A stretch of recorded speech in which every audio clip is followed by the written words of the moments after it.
Hey guys, it's Street Doc 187 here. And more importantly, Nathan's here. What are you even doing here? Other than repping my cat in space, trying to make sure that this isn't boring here. You know I'm over here, right? Yeah, and so is your big nose. Alright, just don't interrupt, okay? What are you going to be teaching today? Basic anatomy of the heart, because I believe people should have a fundamental understanding of it. Oh, sorry, I thought I cared, but I don't. Look, even Sheeny doesn't care. Alright, whatever, just sit there and don't make a word.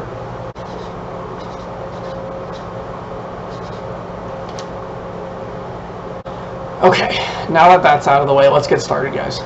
Okay, what I have here is the heart and the vessels. Okay, I know it seems like a lot, but we're going to go through each one of them step by step to make sure that you understand.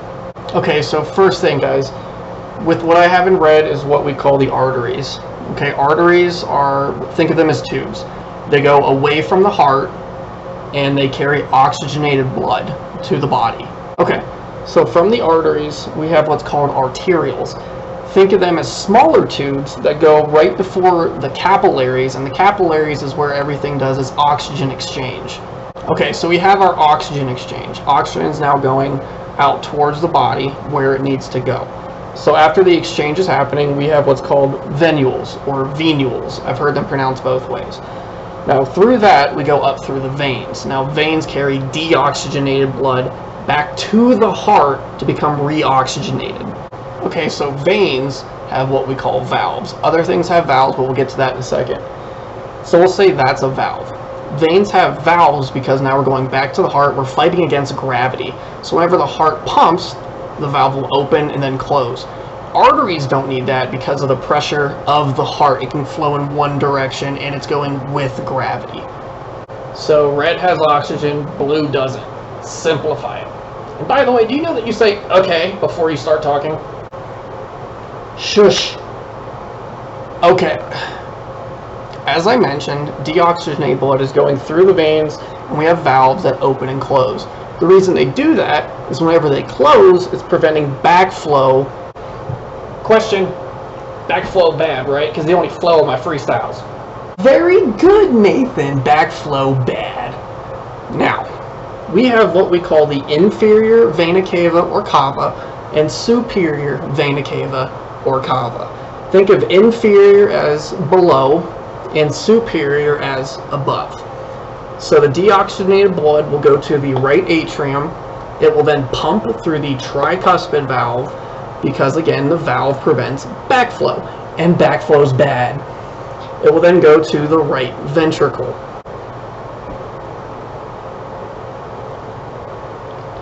Through the right ventricle, we go up the pulmonary valve. And again, valves open and close to prevent backflow. Through the pulmonary artery, because again, arteries go away from the heart. Now the pulmonary artery actually carries deoxygenated blood, but again, it's an artery. It pumps away from the heart. Now through the artery, we go to the lungs. We inhale oxygen and exhale CO2 or carbon dioxide. That's actually a waste product that we need to get rid of, or it could actually cause problems. And what problems are that, Teach? You've been volunteered. Go on over there and breathe as fast as you can.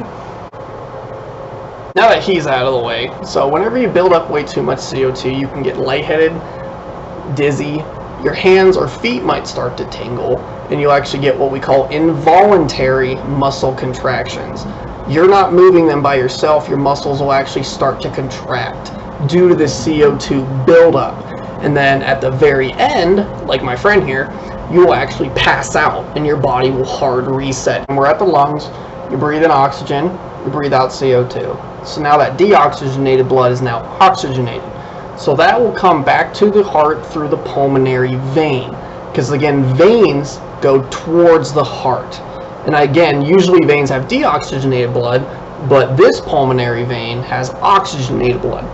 So this will go through the left atrium, through the bicuspid valve, again, valve, open and close, to the left ventricle. Now whenever this pumps, this will then go through what we call the aortic valve, and I'm sure this is annoying, but valves open and close, up through what we call the aortic arch, through the aorta, back to the body where all of this starts over again.